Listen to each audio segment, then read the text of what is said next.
Yes, hidup perlu uang, ya. Banyak hal perlu uang, setuju? Tapi uang bukan segalanya. Setuju juga? Setuju, ya. Saya ingin sharing satu hal, teman-teman, apa yang pengalaman saya dapatkan dari bisnis ini. Dulu ketika saya masih jadi karyawan, anak saya yang kecil, ketika dia lahir, saya nggak ada waktu buat dia, nggak ada waktu, ya. So sebenarnya saya ada di bisnis ini, saya kerja keras, saya bangun sistem, saya bangun orang, sampai satu titik saya bisa ada waktu. Tentu kalau ada waktu, uang nggak ada juga nggak bisa ngapa-ngapain, betul nggak teman? Ya, anak saya bilang papi kan nggak ada waktu, yuk kita pergi yuk. Saya bilang maaf ya nak, nggak ada uang kita nggak bisa pergi. Kan nggak elok juga ya, betul ya teman. Saya ingin sharing bahwa di bisnis ini bukan soal uang semata, tapi kita bisa dapat lifestyle. Pak boleh tolong switch ke yang ini? Oh sudah ya. Oke, saya ingin teman-teman lihat, saya ingin sharing lah apa yang saya dapatkan selain uang dan uang. Kita nggak usah bahas terlalu uang. Kalau teman-teman kerja keras itu sudah pasti. Apa yang Pak Wibi kasih lihat di sini bukan sesuatu yang kita bikin-bikin. Itu adalah bukti potong pajak otentik, ya. Nah, tapi di luar itu saya ingin kasih teman lihat apa sih yang sebenarnya kita bisa dapat, lifestyle apa yang kita bisa dapat. Boleh tolong bantu klik nggak? Ya. Oke. Yes. Saya join 2004, ya. Kalau teman tahun berarti tahun join tahun 2019, ya. 2005 saya associate unit manager, 2006 unit manager dan dapat emas Star Club di Tokyo. 2007 saya adalah senior unit manager. 2008 saya Star Club Moskow, MYLC Star Cruise, NLC High Jogja. 2009 saya dapat nama agency manager dan dapat NLC 2015. 2010 saya jadi top of the top 50 leader NLC juga. 2011 double startup Paris. 2012 double startup lagi ke Roma. 2013 double startup ke Barcelona. 2014 double startup Budapest. 2015 double startup Tokyo lagi. 2016 Elite Prestige Club Edinburgh dan London. 2017 double startup Platinum The Auckland New Zealand. Dan 2018 Prestige Club Santorini Paris. 2019 double startup Berlin. Saya kalau tidak ada di bisnis ini teman-teman, saya tidak tahu apakah saya akan injak kaki di Eropa, ya. Tapi beruntung di bisnis ini hampir setiap tahun kita keliling namanya Eropa, teman-teman, ya. Ini ada beberapa dokumentasi. Oh ya, kita tepuk tangan dulu buat leader saya Pak Rudi dan Pak Thomas, ya. Saya ada di bisnis ini berkat dua orang ini yang membimbing dan mendidik saya. So hari ini teman-teman ada di sini karena seseorang yang ngajak, betul? Betul? Ya. Lihatlah teman-teman, beberapa tahun yang akan datang, Anda dan orang yang ngajak Anda akan juga seperti saya. Ya, oke, amin. Ya. Ini ketika saya promosi sebagai unit manager, kita dapat yang namanya jalan ke Malaysia, jalan kecil-kecilan, ya. Kemudian kita pergi Jepang, masih kuno banget. Ini pertama kali pergi ke Jepang, ya. Oke. Ini waktu promosi senior unit manager. Kemudian kita pergi ke Moskow,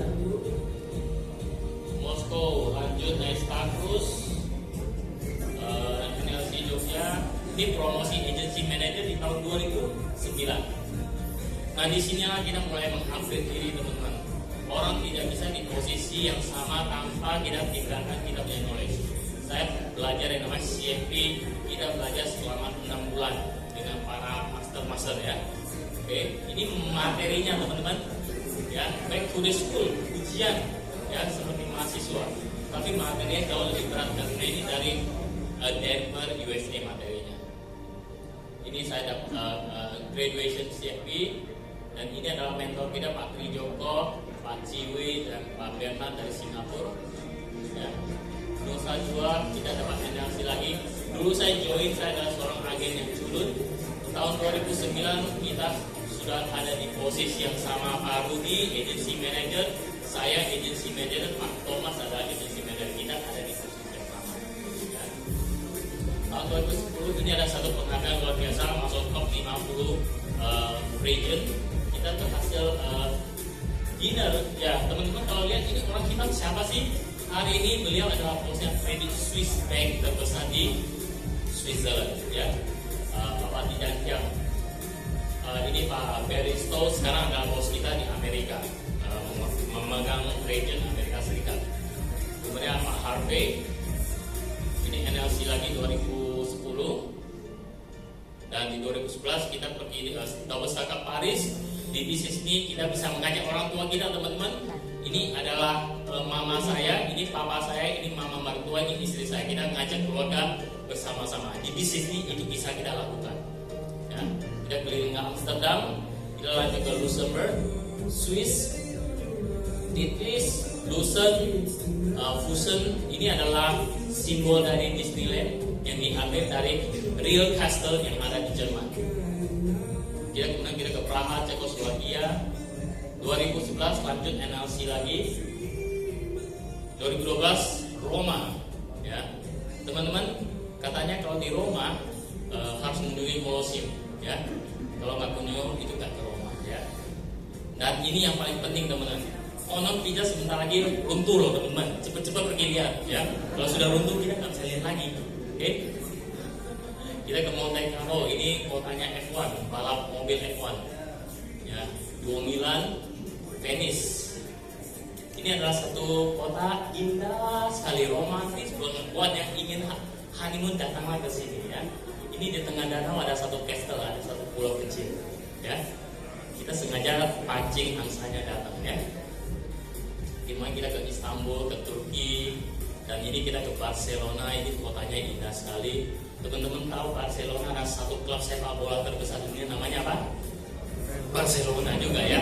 Oke, kita stadion ini hari itu khusus dibook semuanya untuk menjamu 2000 agent terbaik Prudential, ya. Jadi satu stadion kosong, Messi pun nggak boleh main waktu itu. Oke, ya. Kita lanjut ke Portugal, kita lanjut ke Budapest tahun 2014, ya.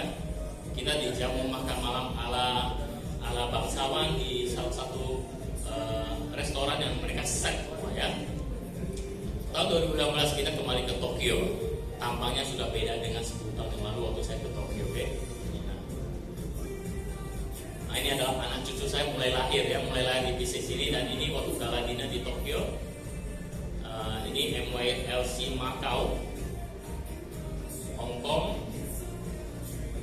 Saya tidak bisa bayangkan, teman-teman, kalau nggak di sini saya nggak kunjungi begitu banyak tempat. Nah, ini adalah Edinburgh, salah satu kota lahirnya Harry Potter. Kalau teman tahu Harry Potter lahirnya dari Edinburgh. Ya, J.K. Rowling itu menulis cerita Harry Potter itu di kota yang namanya Edinburgh. Dan di hotel ini adalah satu hotel. Saya lupa bro nama hotel apa ya. Itu ada satu kamar khusus, kamar hotel itu khusus untuk si penulis, ya. Kalau teman-teman ada ke kota ini, datang ke hotel yang ada logo jamnya, masuk, dia di lantai 4 kalau ada. Ciri-ciri kamarnya itu adalah ada burung hantunya, ya, ada burung hantunya. Lucu banget di sini, ya. Oke, bersama teman-teman di Edinburgh, London. Dan 2017 waktu kami pergi ke Auckland, sampai di bandara langsung big boss kita sambut di bandara, ya. Luar biasa, big boss kita orang bule tapi orangnya tidak jaim, orangnya sangat gaul. Kemudian kita naik yang namanya regatta sailing ala orang tanding kapal layar besar, ya. Itu disewa ada total ada 16 kapal atau berapa khusus hanya untuk rombongan agent Prudential. Kita pergi ke Hobbiton. Ini bukan di Bandung, ya teman-teman. Ya, di Bandung juga ada Hobbiton loh. Ini the real Hobbiton, ya. Ini asli. Nah, ya. Kita ada pesta ala Hobbit. Pesta ala Hobbit benar-benar di tempat syutingnya film The Hobbit, ya, Lord of the Rings. Kita ke gunung yang namanya Mongku. Dan 2018 kembali kita pergi bersama tim kami lagi di kota yang sangat romantis dan kota yang sangat indah namanya Santorini. Ingat, ini anak saya yang kecil waktu dia lahir, saya nggak punya waktu. Waktu dia mulai besar, kita mulai menghasilkan di bisnis ini, saya mulai bawa dia jalan-jalan keliling dunia. Kita bawa dia ke Australia, kita bawa ke Gold Coast, ya. Ini dia masih kecil, kemudian lahirlah adiknya. Ini adik ini kita sebutnya anak yang membawa hoki. Karena sejak anak ini lahir, bisnis kita tuh menanjak luar biasa, ya, menanjak luar biasa. Ini orang tua saya seumur hidup mereka belum pernah pergi yang namanya ke Eropa, teman-teman, ya, ke luar negeri aja sesekali lah, ya. Tapi semenjak ada di sini, orang tua kami selalu kami ngajak. Prinsipnya adalah selama kaki mereka kuat jalan, kami selalu akan ngajak mereka jalan, ya. Kemudian ini perjalanan pribadi ke Tokyo. Anak-anak kami sangat suka Tokyo. Ini adalah tahun 2017, ya. Kemarin bulan Juni kami pergi lagi ke Jepang, ya. Ini kita ke Pulau Hainan bersama keluarga. Dan teman-teman, dulu punya rumah itu adalah sebuah hal yang tidak pernah dibayangkan. Karena sebelum ada itu, rumah itu adalah rumah kontrak, ya. Ketika bisnis ini mulai berjalan baik, saya dan istri mulai berani bermimpi, yuk kita bangun rumah kita sendiri. Kita cari lokasi, lokasi ini kita cocok nih, ya, ukurannya cocok, lumayan cocok. Kemudian kita bikin gambar desainnya, ya. Setelah gambar desain, kita hitung kayaknya kita bisa bangun, ya. Tahun 2013 kami membangun rumah kami yang pertama, ya, keseluruhan di sini. Ya. Ada satu lagi yang belum sempat saya tampilkan. Saat ini saya sama istri saya bilang kita sama-sama suka investasi dengan properti, oke? Jadi apa yang sekarang kami hasilkan, kami investasikan banyak sekali di properti. Tapi bukan properti yang sebenarnya beli dan dijual, beli dan enggak. Kami suka beli dan jual. Yang kami lakukan adalah kami beli, kami bangun, dan kami bikin salah satunya kos-kosan, ya. Mudah-mudahan kalau diizinkan akhir tahun ini atau awal tahun depan kami akan bangun kamar kos kira-kira 45 kamar kos, ya. Nah, jadi teman-teman, apa yang kami hasilkan bukan cuma dipakai dan sia-sia. Kita mulai bangun aset, ya. Seperti yang tadi saya katakan pada teman-teman, saya lihat di sini banyak sekali teman-teman yang adalah milenial. Ingat, beberapa tahun lagi ke depan bonus demografi adalah milik Anda, ya. Karena roda ekonomi Indonesia yang akan digerakkan adalah para milenial yang nanti akan masukin antara usia 25 sampai 40. Dunia itu adalah milik Anda, oke? Tapi di mana kendaraan kita itu adalah pilihan Anda hari ini, ya. Bisa jadi hari ini sebelum keluar dari gedung ini, saya ingin teman-teman boleh membuat yang namanya keputusan, ya. Boleh musim kecil, Pak, ya. So sebelum sesi ini saya tutup dan saya alihkan ke Pak Wibi. Nanti mungkin Pak Wibi akan closing statement. Saya ingin teman-teman ambil satu momen. Saya ingin teman-teman buat satu keputusan sebelum teman-teman keluar dari gedung ini. Apa yang teman-teman dengar, satu, bisa nggak teman-teman lakukan? Si Hadi bisa lakukan, kenapa saya tidak? Oke. Yang kedua, kalau saya lakukan ini, apakah saya harus keluarin uang? Pak Wibi tadi udah dengan tegas mengatakan, bisnis ini tidak ada yang namanya perlu teman-teman setor modal. Tapi ada satu hal yang sangat diperlukan, ya. Visi persepsinya harus sama. Yaitu kalau teman-teman hanya ingin dapat sedang-sedang aja, sebenarnya kurang cocok. Tapi kalau teman-teman ingin dapat besar, ini cocok sekali. Ingat cerita saya di depan tadi tentang Pak Tua yang pancing ikan, ya. Wadah teman-teman harus dibesarkan, oke? Ya, sebelum keluar dari gedung ini, pastikan teman jangan langsung pulang.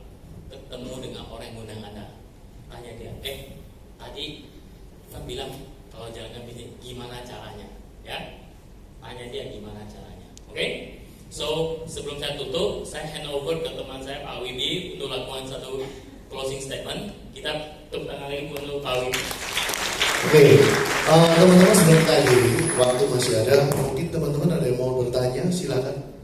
Mau tanya ke Pak Hadi boleh, mau tanya ke saya boleh. Ada yang mau tanya? Waktu masih ada. Silakan.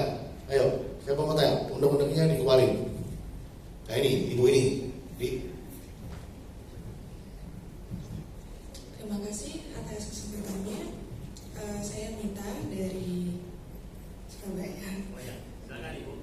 Ya, kebetulan di sini saya adalah karyawan, Pak, dan role saya yaitu seorang HR.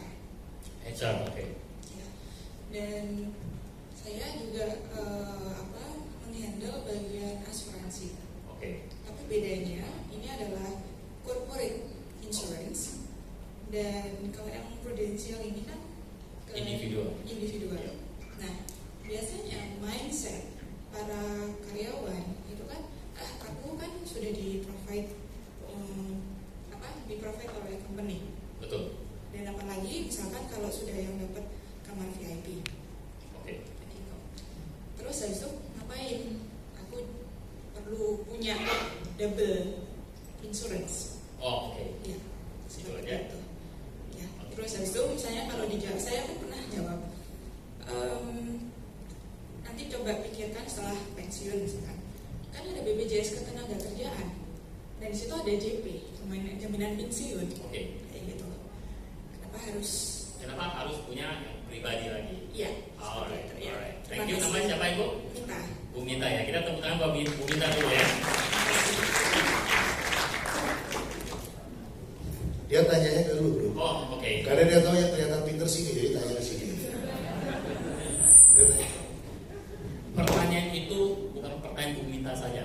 Tahun 2004 ketika saya mau join di bisnis ini, saya menanyakan ke orang yang ngajak saya, ya. Saya menanyakan ke mentor saya. Well, di luar sana orang kerja, kayak contoh saya kerja sebagai karyawan, saya sudah diprotek pakai asuransi.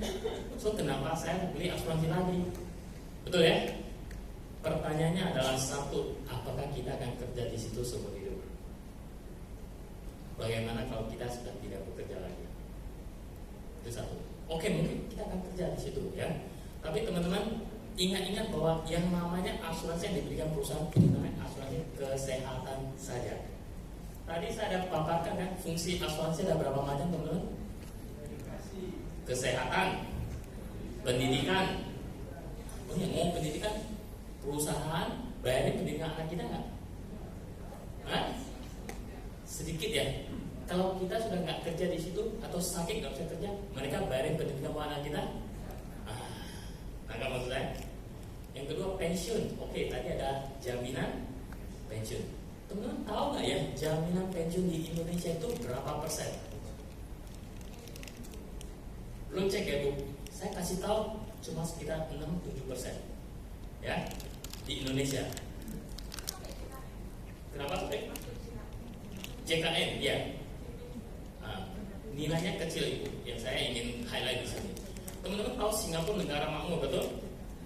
Yang namanya dana pensiun mereka karyawan itu dipotongnya itu 20% karyawan, 20% si bos. Jadi total setiap bulan masuk ke dana pensiun si karyawan 40%. Apakah teman-teman tahu orang Singapura kalau sudah pensiun mengandalkan 40%-nya tetap tidak bisa pensiun? Mereka kadang harus kerja di food court, bantu bersih-bersih kalau sudah tua. Kalau teman ke Singapura ya, teman akan ketemu dengan orang-orang lihat masih kerja. Kenapa sih?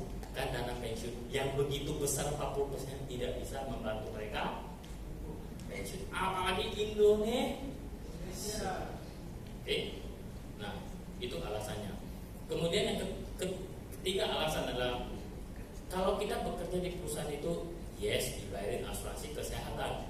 Kalau kasusnya kayak si Olga atau si Jupe sakit yang berkepanjangan, teman-teman tahu undang-undang tenaga kerja kita mengatakan begini, karyawan yang kalau sakit nggak bisa kerja 6 bulan pertama dibayarin gaji penuh.